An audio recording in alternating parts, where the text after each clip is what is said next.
최근 세계적 사태에 대해 한 네티즌이 깨달은 것이라는데 시사 멘터리가 좀 각색했습니다. 미국 생각보다 허술하다. 설마 미국도 다른 나라처럼 진단도 느리고 의료용품이 없어서 저럴 줄은 몰랐죠. 유럽 생각보다 훨씬 허술하고 뭐뭐하다. 축제 피크닉에 근데 지들이 아직도 최고라고 자뻑까지 남아있어요. 일본 생각보다 훨씬 뭐뭐다. 야, 일본 이렇게까지 수준이 떨어졌던 나라인지 몰랐습니다. 이런 나라한테 우리가 지배를 당한 거야? 라는 생각도 들고요. 요즘에는 일본 뉴스 하나하나가 배꼽 빠지는 회의 토픽입니다. 중국 생각보다 훨씬 얼굴이 두껍다. 두껍다고 생각했었는데 몇 배 더 두껍습니다. 베트남 생각보다 훨씬 근자감이 있다. 중국하고 일본의 안 좋은 모습만 모아놓은 것 같습니다. 아랍에미리트 내가 날 그렇게까지 좋아하는지 몰랐어. 그래서 월드컵 예선 때마다 우리에게 아낌없이 승점 3점씩 줬었던 것 같습니다. 그래서 준비했습니다. 요즘 일본 이 정도일지는 몰랐다. 탑7. 먼저 일본의 온라인 계약이 이슈였죠. 한국 교사만 출석, 일본 학생들만 출석.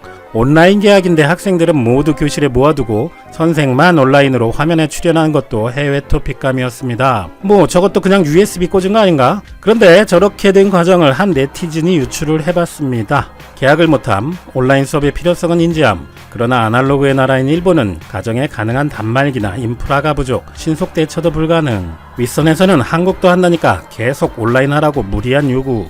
공무원들은 해야만 함. 그래서 머리에 입력합니다. 계약한다, 온라인 수업을 한다, 격리한다. 그렇지만 일본이기 때문에 산출된 결과는 선생이 혼자 격리돼 온라인 수업을 진행한다. 뭐 이렇다는데 일본 후생성이 드라이브 스루를 도입한다고 발표를 했는데 일본인들 또 이러는 거 아닌가 엄청 기대가 된다는 댓글도 있습니다. 온라인 계약 신박하다. 드라이브 스루도 사람들은 줄 세워두고 간호사가 차 타고 콧구멍 쑤시면서 다니면 되겠네. 그런데 요즘 일본 상태 보면 진짜 이럴지도 모르겠네요. 얘기 나온 김에 일본의 드라이브 스루 일본 정부 일본 방송 이랬다 저랬다 좀 하지 좀 마가 두 번째입니다. 17일 니혼게이자이 신문에 따르면 그동안 드라이브 스루의 소극적인 입장이었던 일본 후생노동성은 각 도도부연의 자체 판단으로 테스트 장소를 설치 운영할 수 있다며 지자체의 책임을 떠넘기면서 드라이브 스루를 공식 인정했습니다. 그 전에 한 방송에서 어떤 여자가 한국의 검사 방식은 의사들이 철저한 조치를 하고 하는데도 한국은 위험하다고 했다가 독일에서 한국을 따라하니 똑같은 여자가 독일은 또 안전하다고 하고 그러다가 후생성은 한국을 딱 꼬집어 얘기하진 않았지만 의사가 직접 테스트를 하지 않으니 위험하다고 황당한 소리를 했었는데 이번에 도입하면서 한 얘기도 웃깁니다. 질문, 장점이 많은 드라이브 스루 검사 일본에서는 왜 도입이 늦어진 겁니까? 후생성 관계자가 대답합니다. 한국의 드라이브 스루 방식은 방어 대책이 불충분해 보였다. 이후 미국이 방어 대책을 충분히 업그레이드한 것으로 보여 도입하게 되었다. 아니 한국 대책이 그래 보였으면 보완해서 하면 되지. 방역 대책이라 봐야 방호복, 클린룸 이런 건데 이제 와서 이게 말이야 방구야. 일본이 이렇게 테스트 숫자도 적고 늦었던 이유는 테스트 능력, 인프라 자체가 한국에 비하면 후진국이라고 인정한 일본 전문가도 있었죠. 그리고 일본 방송에서 한국에 주재하는 기자가 한국 상황을 설명하는데요. 한국은 일본과 달리 상점들이 문을 닫은 곳도 없고 예전만큼 혼잡하지는 않지만 서울도 거의 평소 때와 같이 생활한다. 최근 판정자도 20명대로 급감해서 일본처럼 의료 붕괴니 뭐니 그런 소리도 없고 테스트 수도 여유가 있어서 핀란드의 테스트 의뢰까지 처리해준 상황을 얘기해줍니다. 그러자 진행자가 충격적인 발언을 합니다.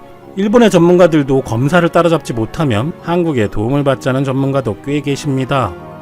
그러자 시간이 다 됐군요. 감사합니다. 라고 기자가 황급히 대화를 끊는데요. 이 방송은 그 여자 의사라는 사람이 한국 드라이브 스루에 황당한 트집을 잡았던 그 방송입니다. 그리고 그렇게 싫다던 한국 방식 워킹 스루 무단 모방이 세 번째입니다. 일본 후생노동성은 드라이브 스루에 이어 일부 병원은 워킹 스루도 따라한다고 인증했는데요. 아사히 신문에 보도된 일본에 설치된 부스입니다. 한국이 원조인 양방향 워킹 스루입니다. 일본이 따라한 것과 거의 같은데요. 화학, 전자, 에너지 분야에서 필수 장비인 글로브박스 시장에서 국내 점유율 1위인 고려기현에서 최초로 만들었는데 한국에서 시연한 지 8일 만에 미국에서 10대를 수입하겠다고 연락이 왔고 필리핀, 카타르 주문 제품도 제작 중이며 50여 개 국가 수출 논의 중이라고 합니다. 부스 안에 있는 검사자는 방호복을 입지 않아도 되는 이유는 양압, 음압 기술을 적용해 양압은 부스 내부 압력을 외부보다 높여 침투를 막고 음압은 내부 압력을 외부보다 낮춰 외부 유출을 막는다는 고유 기술 덕분이라고 합니다.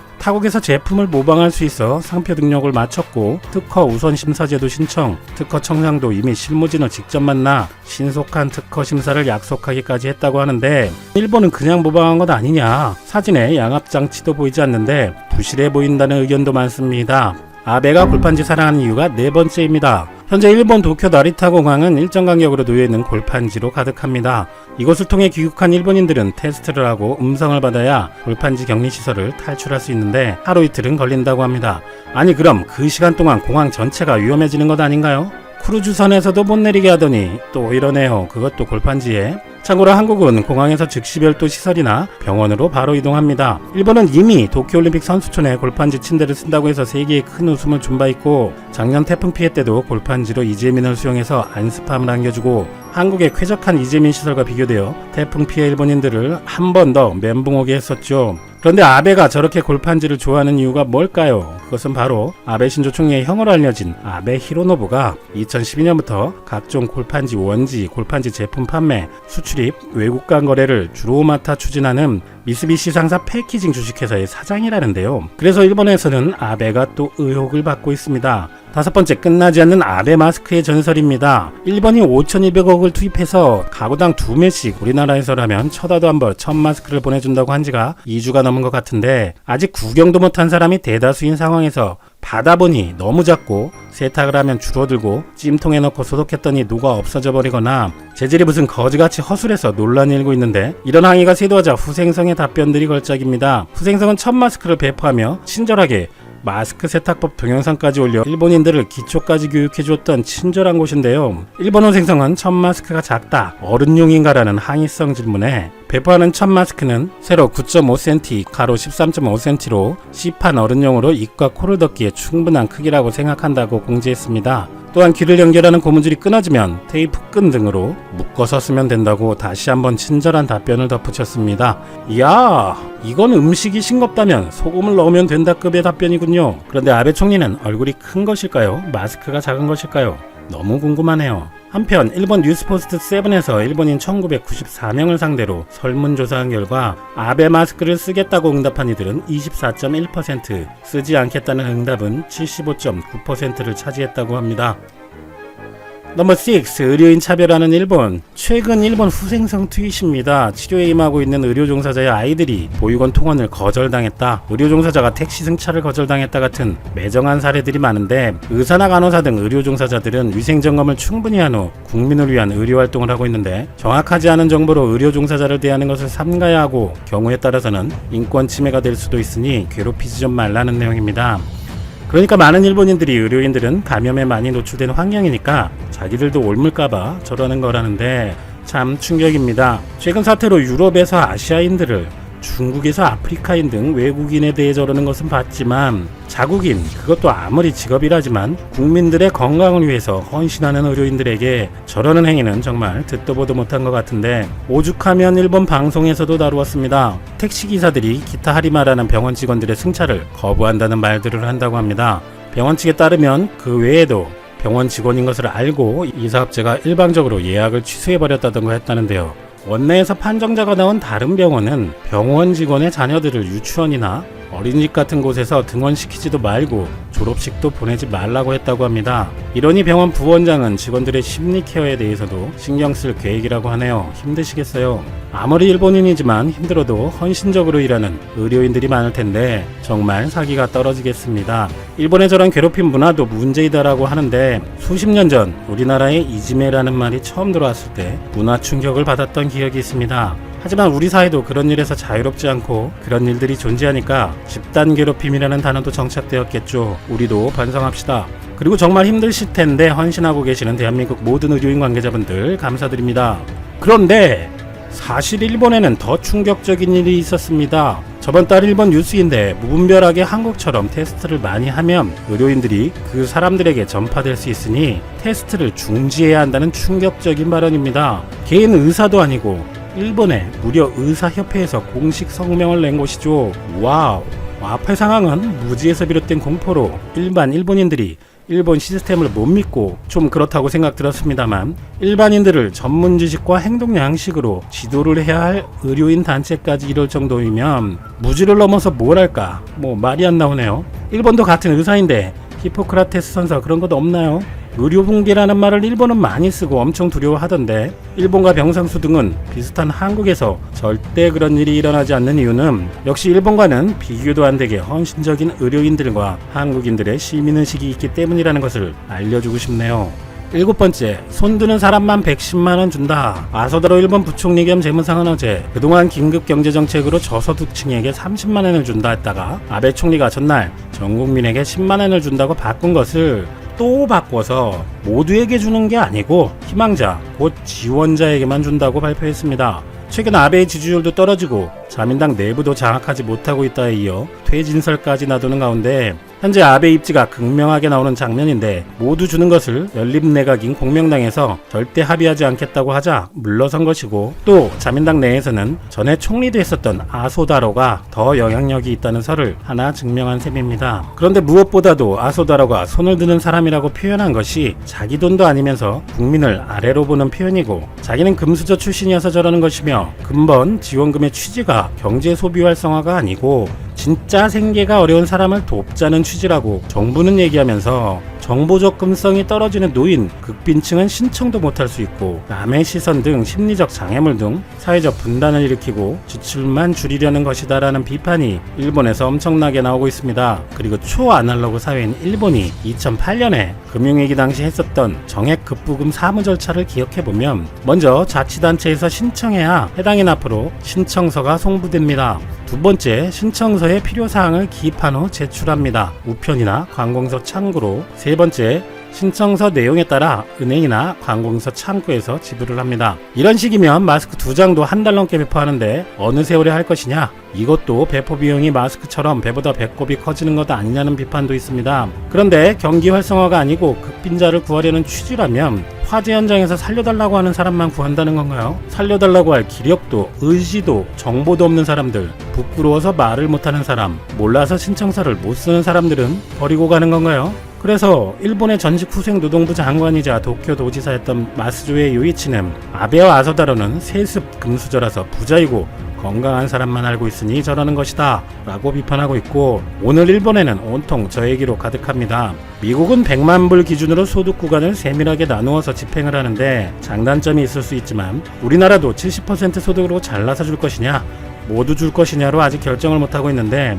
여러가지 다양한 의견들이 모두 일리가 있습니다. 경기 회복이든 저소득층에 대한 지원이든 합리적이고 신속하게 실행되길 바랍니다. 최근 일본에서 벌어지는 일들을 보면 일본 수준이 이 정도밖에 안 됐나 하고 놀랍니다만, 우리는 일본 사례를 타산지석으로 저렇게는 하면 안 된다는 걸 배워야겠습니다. 그런데 일본처럼 저렇게 하기도 너무 힘이 드니까요. 역사적인 순간이 찾아왔습니다. 세계 최초로 영국에서 코로나19 백신 투여를 시작했습니다. 영국 BBC는 유통이 까다로운 화이자와 바이오엔테크의 백신이 영국에 도착했다. 영국 군인들이 백신 예방접종 센터를 건설하는 것을 도왔고 백신의 수송도 도와줄 것이다. 최전방 의료진과 80세 이상의 인구, 요양원 근로자들이 가장 먼저 백신을 맞는다 보도했습니다. 영국은 화이자와 2천만 명이 접종할 수 있는 물량인 4천만 도즈를 계약했는데 연말까지 10분의 1 규모인 400만 도즈가 배송될 예정입니다. 첫 예방접종을 마친 모든 사람은 3주 뒤 두 번째 접종을 받게 되는데요. 90대 영국 엘리자베스 2세 여왕과 내년에 100살인 그의 남편 필립 공도 백신을 맞을 예정입니다. 영국 여왕 역시 우선순위 특혜 없이 순번에 따라야 한다고 BBC는 보도했습니다. 자, 그런데 이토록 전 세계인들이 1년 동안 그토록 기다려온 백신이 영국에서 처음 접종을 시작했음에도 상당히 많은 영국인들이 접종을 맞지 않겠다며 런던 시내 한복판에서 반대 시위를 벌였습니다. 로이터 통신은 영국이 미국 화이자와 독일 바이오엔테크가 공동 개발한 코로나19 백신 접종이 시작된 상황 속에서 여전히 백신을 둘러싼 음모론이 횡행하고 있다.